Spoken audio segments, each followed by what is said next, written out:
Morning, all. All right, starting off with something a little bit different today. 26 days from now, free agency hits.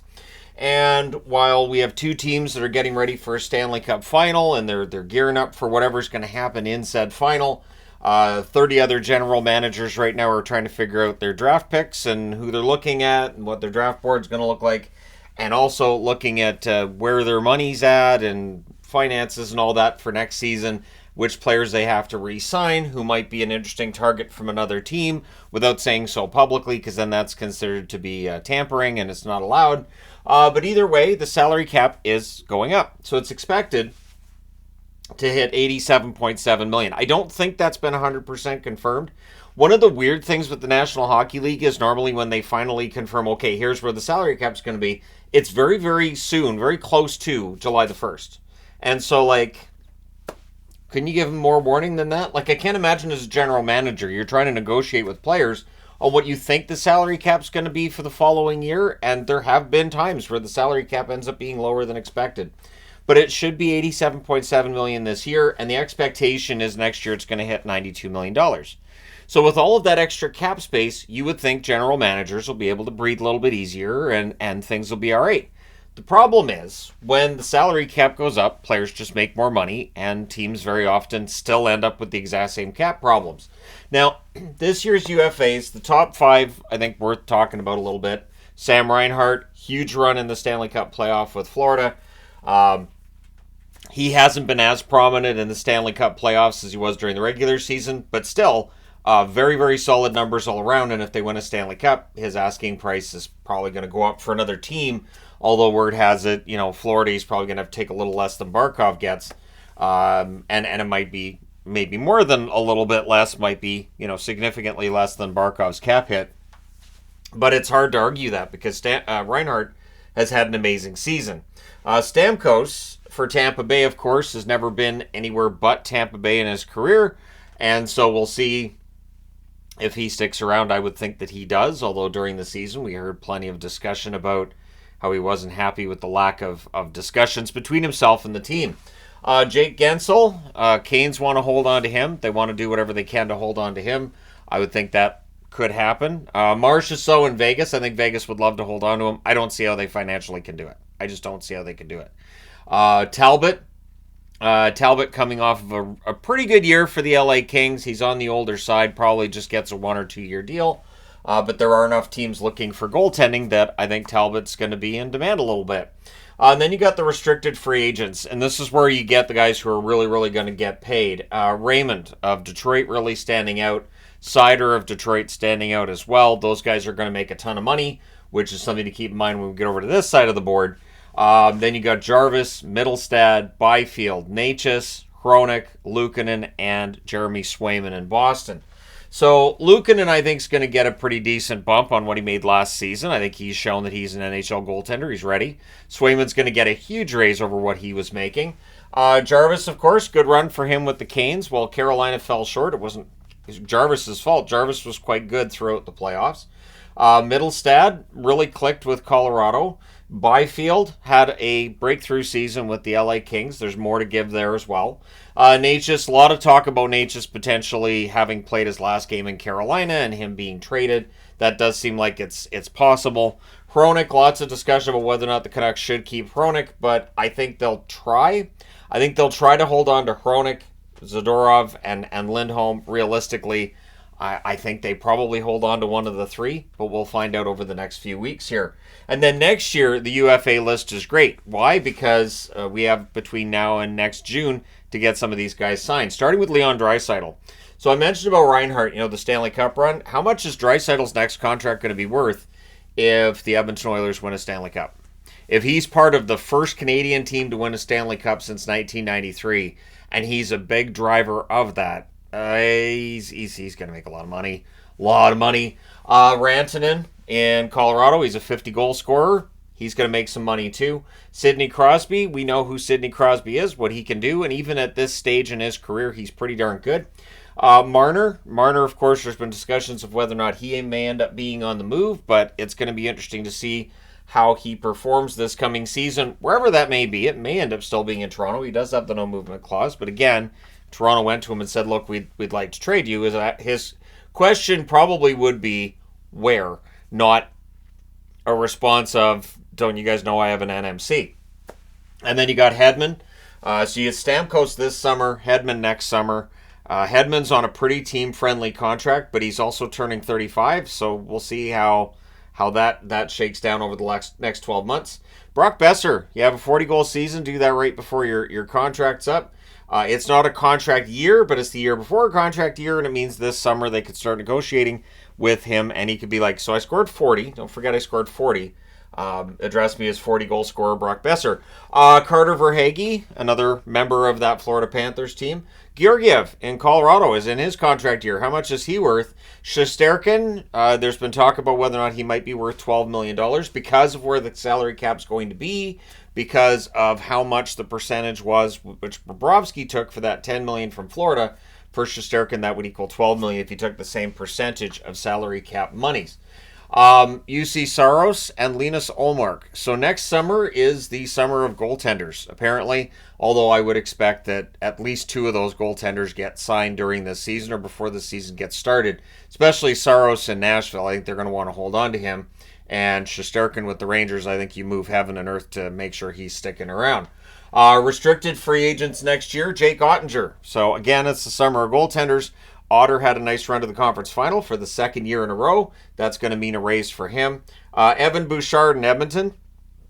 He has had a ridiculously good season this year, and so he's going to cash in too. Draisaitl's going to cash in. Bouchard's going to cash in. I have to think it's going to be at least 10 plus million, probably 12 plus million for Draisaitl. Bouchard might get into that $7 to $8 million range too. It's going to get pricey in Edmonton, isn't it? Noah Dobson with the Islanders. Wyatt Johnston in Dallas. Alexis Lafreniere. Lafreniere, of course, really having a breakthrough season this year. Next year, important for him to have another really good year. Slavkovsky in Montreal. Luke Hughes in New Jersey. And Bowen Byram in Buffalo. And Buffalo's going to have themselves a bit of an issue because Dahlin, Power, and Byram are going to cost them a good chunk of the salary cap money. And so there's going to be some eyeballs on these names over the next little while to see how many of them get signed over the summer. Smart general managers get it done earlier. That's what I found over the years is the teams that sign these players earlier, don't wait until June, don't wait until the season's over. You generally seem to get contracts that are better, and you're also in a position as a general manager to know how much money you have. That certainty then. You know how much money you have left over, and there's a lot less uncertainty just around all of it going through the summer. If you've already made that commitment to the player and you've got that contract extension in place, say in November, then by the time you reach this time of year, you should have some idea of how the team's going to look the following year. And waiting till the last minute, I think, just leads to maybe some bad decisions. So the most cap space when we reach July the 1st in 26 days, Utah. They have signed, and this is from Cap Friendly's perspective, they project 11 out of 23 on their 23-man roster are signed. They have $43,264,524 in cap space. And I've talked about this and seen people saying it doesn't matter, they're not going to have a good team. And yet, I think they will. Barrett Hayden is the one name out of the bunch that they have to sign. Hayden, of course, was injured for a large portion of this season. His numbers when he was in the lineup, not great. So Hayden's not going to get a huge raise. And the entire defense. I honestly, it's the entire defense. Their contracts have expired. That was by design. The Arizona Coyotes, the plan was that this summer they were going to, make some moves and try to improve. And now Utah is going to be able to do exactly that. So we'll see what Utah has in store, but they have all that cap space. They can also take on a bad contract from a team that doesn't have the cap space. San Jose, again, according to Cap Friendly, 13 of their 23-man roster signed. They have $37,220,833 in cap space, and there's nobody who's going to get like a big extension, big money. So San Jose could make some improvement this summer just via the fact that they have so much in cap space. Chicago, 14 out of their 23-man roster is there. $33,790,000 in cap space. So again, Chicago doesn't have anybody who's had a contract that's expiring at the end of this month. That's going to cost them a ton of money to bring back. So yeah, pretty good time in Chicago to add. Anaheim can add as well. They have 16 out of 23 on their roster. $33,005,833 in cap space, and there's nobody, again, that's going to be a major contract extension that's going to eat up a lot of that money. So Anaheim could be a player on July the 1st as well. Detroit, 13 out of 23 signed. They have $29,067,360 in cap space. However, it does deserve a bit of an asterisk in that Raymond and Sider, of course, are going to eat into a lot of that $29 million. And then you have to replace Kane and Perron as well. So Detroit, they have the cap space now. I would think that, let's just say Raymond and Sider both get $6 million. That takes them to $17 million, and then you'd have 15 out of 23 on your roster. It's not as much cap space as it looks like. At the very least, it's spoken for. A lot of it's spoken for. Now, the team with the least amount of cap space is Philly. 19 out of 23 on their roster, and they have a cap space of $503,572. This is where I also point out that the LTIR isn't really taken into consideration, but LTIR is this whole mess too, so it's not just as simple as it may look to some. Vegas, they have 20 out of 23 on their roster. They have a cap space of $897,516. They're going to lose some players. Chandler Stevenson, Carrie A. Martinez, and others. There are various others as well. This is a team that does not have cap space, and they also, remember, have to bring back Marchessault. So I think Vegas is going to do what they can to get Marchessault to come back. I think they're going to have to jettison a contract, and so, yeah, we'll see what happens there. Tampa Bay has $5,035,000 in cap space, and again, 18 out of 23 on their roster.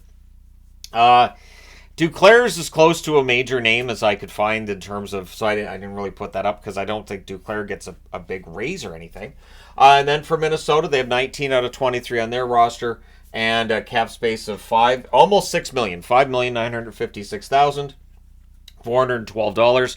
Goligoski's one that they have to get signed, but really they don't have anybody to sign in general. So that's the haves and the have-nots, I guess if you want to look at it that way. But the teams with the least amount of cap space, it is interesting that Philadelphia has the least amount of cap space, but that's not going to stay that way, obviously. And for Philadelphia, I don't think they're overly concerned with it either because it still feels like they're going through their rebuild process. Now, more than half the league used LTIR at some point this season to stay under the cap. And, of course, at the trade deadline, we had a lot of three-way trades, so you could launder the contract through a third party, which I think isn't really that much different from using LTIR. It's not that different. It's another way of hiding the money. And I think max spending is what's destroyed the trade market. And I don't know why GMs don't think about this, and I'm really, really hoping, even though I know they're going to do it again, I'm really, really hoping that when we're looking at teams in middle of July, that most of them will still have cap space of some sort. Some kind of wiggle room. It's like you make your roster on July the 1st and then go, oh, I hope this works because I'm done. And it's really, really odd to me that happens when you know ahead of time what the salary cap's going to be, how much money you have. And yeah, it's bizarre to me. Now, I understand, like, I remember Paul Holmgren talking about the Flyers and saying his biggest concern with cap space was that somebody wouldn't take the money, right? Basically, I'm paraphrasing. But the idea that, you spend that money because your biggest concern would be that you have that cap space, nobody will take it. Then you got an empty spot on the roster or somebody there who maybe doesn't belong or isn't ready yet, however you want to look at it. But I think the max spending has just got to the point where it's ridiculous, where every team is just spending right to the very dollar that they're allowed.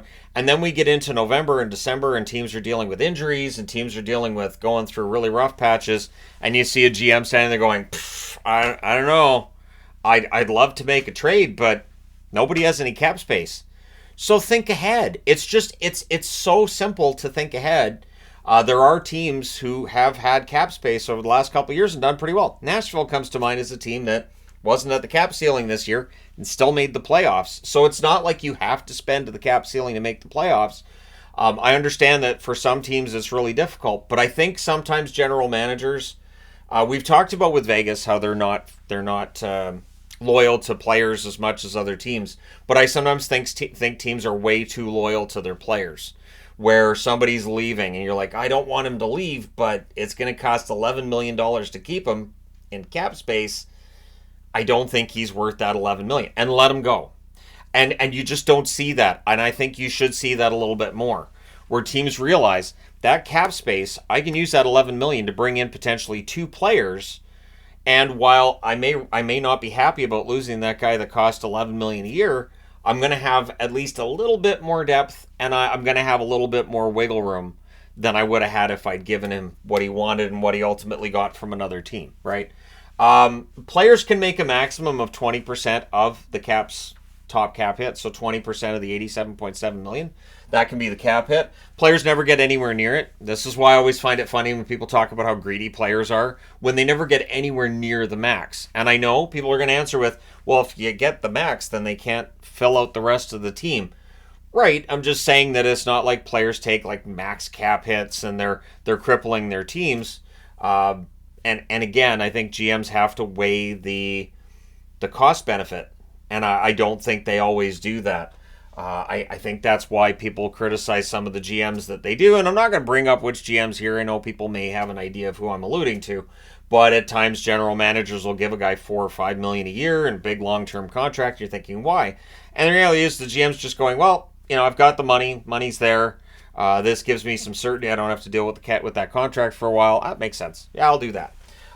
So I do wonder if we're going to see more max length, like everything's maxed out. And what's weird to me is that the idea is simple. You give somebody a no movement clause, you give them 8 years. What's supposed to happen is you're supposed to get them at a lower cap hit, because you're giving them the assurance that they've got a job for the next 8 years.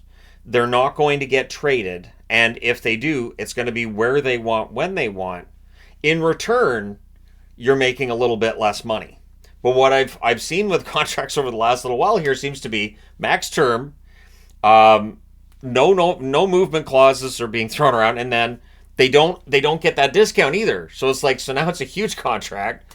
There's the no movement clause, so you can't move it, and it's there forever. So it's weird, because to me that's what the no movement clause and the 8 years was supposed to do. It doesn't always work out that way.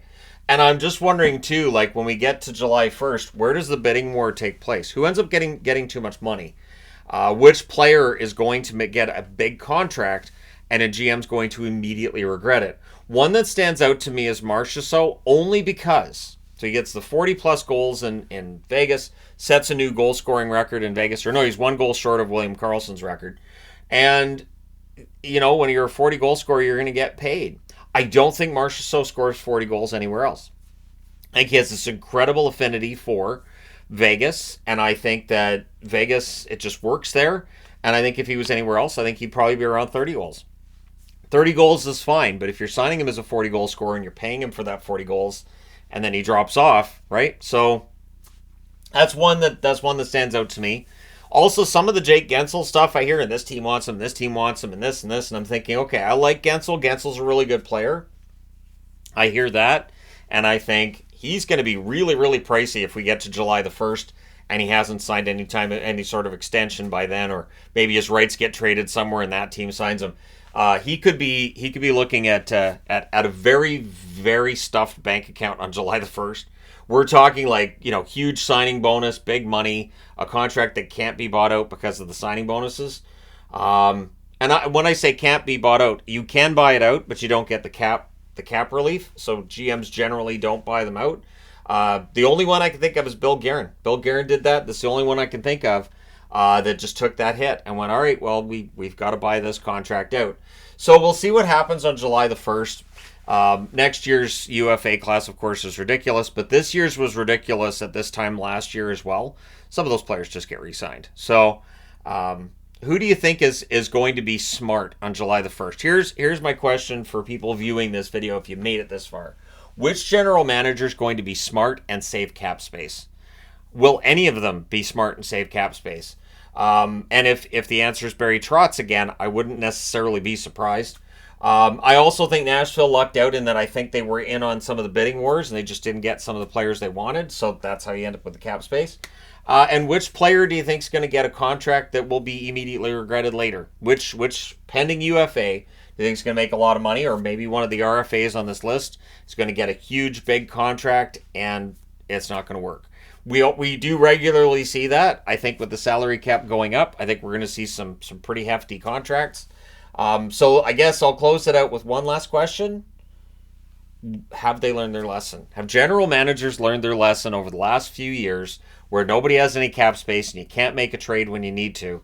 Will they see that cap space is gold, or are we just going to see them spending to the cap maximum again and standing there in November and saying, well, we're in trouble and we'd love to make a trade, but we can't because nobody has any cap space? Are we going to stay there, or did the GMs learn their lesson? Let me know your thoughts. Hit like and subscribe if you haven't done so already. Thank you guys so much for all your support. I will talk to you again soon.